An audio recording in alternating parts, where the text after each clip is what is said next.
Welcome to A.D.A.P.T, your personalized AI coaching program. As 2025 draws to a close, here is a roundup of what stories shaped the AI world in the year. Ready? So, let's get straight into it.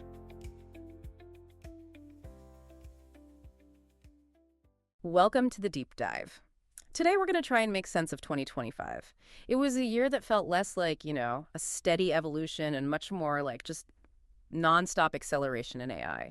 And if you weren't tuned in every single day, a lot of it probably just felt like noise. So our mission today is to distill that signal for you and figure out where we actually stand. And really, the whole year was defined by this massive shift in what businesses expected from AI. It wasn't just about the tech, it was about the money.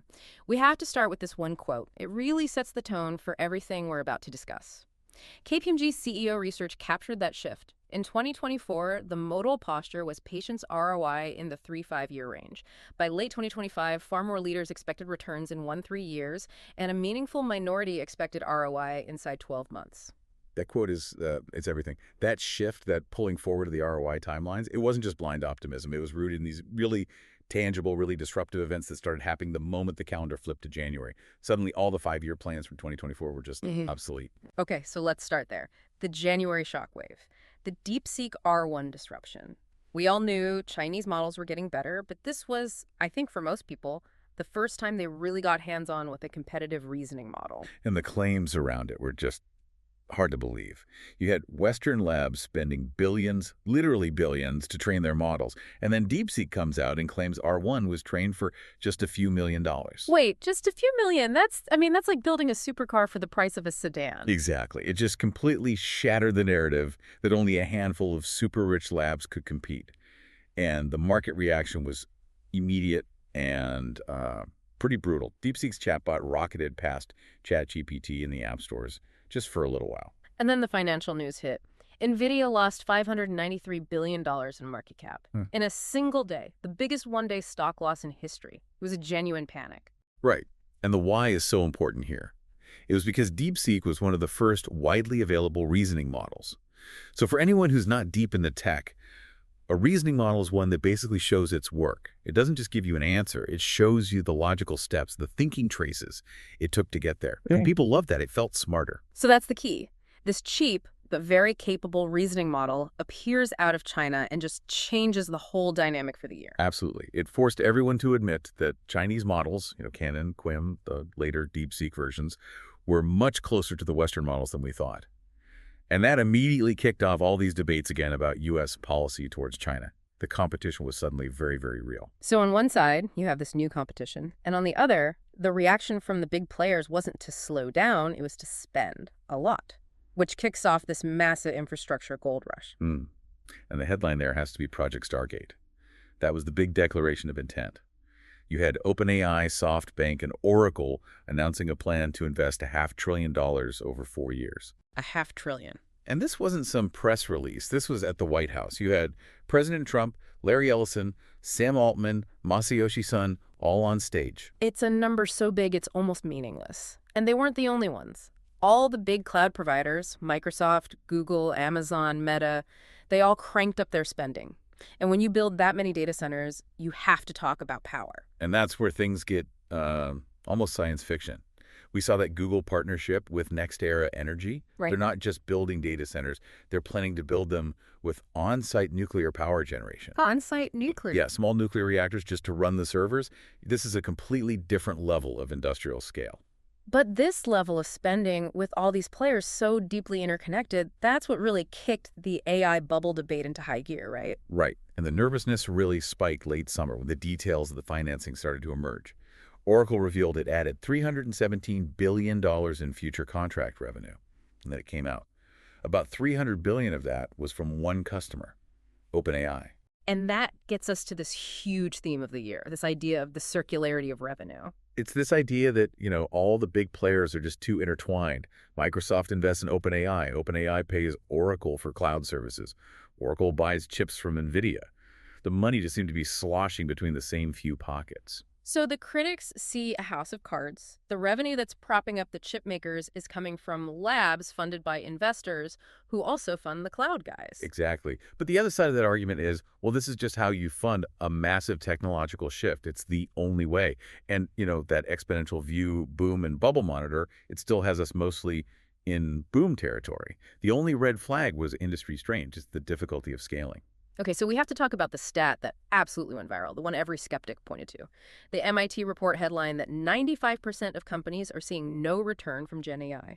Oh, that headline. Yeah, it was everywhere. Yeah. And it was so misleading. Here's the key. That number is provocative, but it's not a census of the economy. It's research from interviews, some surveys.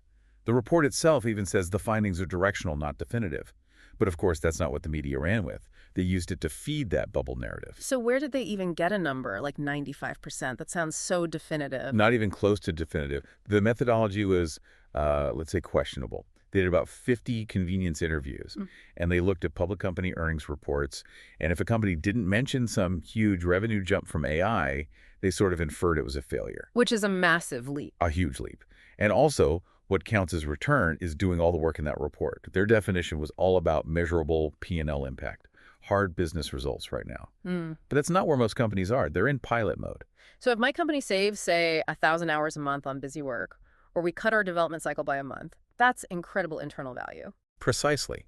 But if you didn't turn that productivity game into hard cash on an earnings report within a few months, you got put in the no return bucket by that MIT study, even though the value inside the company is absolutely real. The context changes everything. And the other ROI data we saw tells a totally different story. Something like 44% of projects reported modest ROI and 38% reported high ROI. And critically, only 5% reported negative ROI, which just means the initial cost was still higher than the short-term gain. It doesn't mean failure. That 5% is basically the inverse of the MIT headline, and it lines up perfectly with that KPMG research we started with. Leaders are seeing the value, it's just not all top-line revenue yet. Okay, so with that kind of build-out and that kind of value, you're going to see a war for the people who can actually build this stuff. Let's talk about the AI talent wars. By mid-year, things got extreme. Extreme is the word. Sam Altman reported that Meta was offering some key people at OpenAI up to $100 million. $100 million. For a single engineer, is that even a real salary or is it just a statement? I think it's both. It's definitely a statement, but it also shows you how rare that top-tier talent really is. Sequoia wrote that piece, Why AI Labs Are Starting to Look Like Sports Teams. The pay structures, the free agency, just like professional sports now. Which all culminated in that wild move by Meta to buy Scale AI for $15 billion. And it wasn't really about their product, was it? Not really. It was a massive, expensive play to get Scale CEO Alexander Wang to come over and lead their new superintelligence lab. It just shows the lengths these companies, even Apple, are going to get and keep the right people. But for us, for the listener, the real story is what this talent was building. Let's go back to the rise of reasoning. Once DeepSeek showed everyone that a model could explain its thinking, users didn't want to go back. The data on this is just undeniable. OpenRouter, which is a platform developers use to access all sorts of models. They saw tokens from reasoning models go from basically 0 at the start of the year to over 50% of the 100 trillion tokens they served. It's a colossal shift. And it's why Professor Ethan Malik was so critical of studies that used older models. He pointed out that, sure, a model like GPT-4 can ace a medical exam, but it fails at real clinical tasks because it doesn't have that modern reasoning ability. Which brings us to what might be the single biggest story of the year for actual everyday impact, the emergence of vibe coding. I have to admit, it sounds a little bit scary, but also like a superpower. Andrej Karpathy defined it as just giving in to the vibes. You copy and paste an error message into the LLM, you don't even add a comment, and it just fixes it. Right. The user might not even understand the fix, but the project moves forward at this incredible speed. And the spending numbers are just wild. They are. Menlo Ventures found 55% of all departmental AI spending, about $4 billion, was on coding tools. Consumer apps like Lovable and Replit just exploded, and professional tools like Cursor are getting close to $800 million in recurring revenue. Coding became the killer app. But there has to be a downside to that, right? If you don't know what the machine is doing to your code. And that's exactly what we started to see by the end of the year. The downsides are real. More time spent on code reviews, a ton of technical debt building up, and this real concern that professional developers are losing some of their core skills. But, I mean, the genie's out of the bottle. It's a fundamental change in how people work. Now, a lot of people thought 2025 was going to be the year of agents, but it was really the year of something else. It was the year of agent infrastructure. It was the year we built the plumbing. The foundational stuff agents need to actually work together. Exactly. And we saw two huge protocols get adopted with shocking speed. First was Anthropic's Model Context Protocol, or MCP. So MCP is how an agent gets information, how it connects to outside data and services. That's it. It's about access. And what was amazing was that there was no big standards war. Sam Altman and Sundar Pichai were on Twitter supporting it almost immediately. Everyone just agreed to move forward. They did. And then Google announced A2A, the agent-to-agent protocol.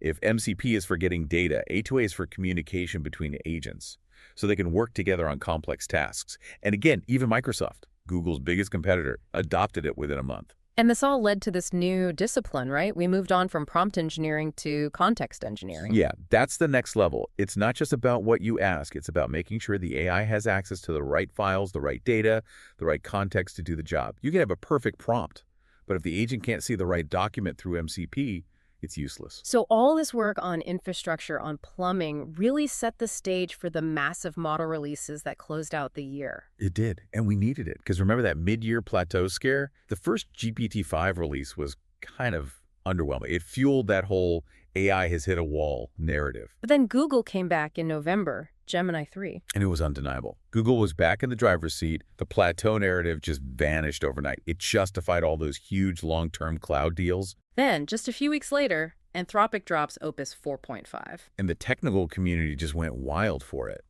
The consensus was that it represented this fundamental leap in coding capabilities. It immediately reset everyone's timelines for the future of software jobs, and it got plugged right into all those vibe coding apps. Which, of course, lit a fire under OpenAI. We heard about this rough vibes memo, which turned into a full-on code red. Yeah, they dropped everything to get the next model out, which led to the early release of GPT 5.2 Pro. And how did that one land? It didn't get the same universal praise for coding that Opus got. But for certain things like complex business strategy or logical reasoning, its fans say it's the best model out there right now. So if you put it all together, we started the year worried about costs. We saw a $500 billion infrastructure build-out, dealt with market panic, and ended with model releases that proved development has definitely not plateaued. We're heading to 2026 with, actual superpowers compared to where we were just a year ago. That's the perfect summary. And the fact that the labs all agreed on the infrastructure on MCP and A2A, that's the quiet part of the story that makes the next part possible. 2025 was the year we built the foundational plumbing. We have the reasoning, we have the coding, we have the protocols. So what does this all mean for you, our listener? We've gone through the shock, the spending, the hype, and the real capabilities. The foundation is now officially built. Right. And that means the big question for you heading into the new year is this. 2025 was the year of agent infrastructure. So given that readiness, what parts of your everyday workflow are going to be fundamentally changed by the arrival of agentic AI in 2026? We spent this year building the road. Next year's when the cars really start driving on it. Something to think about as we close the books on 2025. Thanks for diving deep with us. We'll see you next time.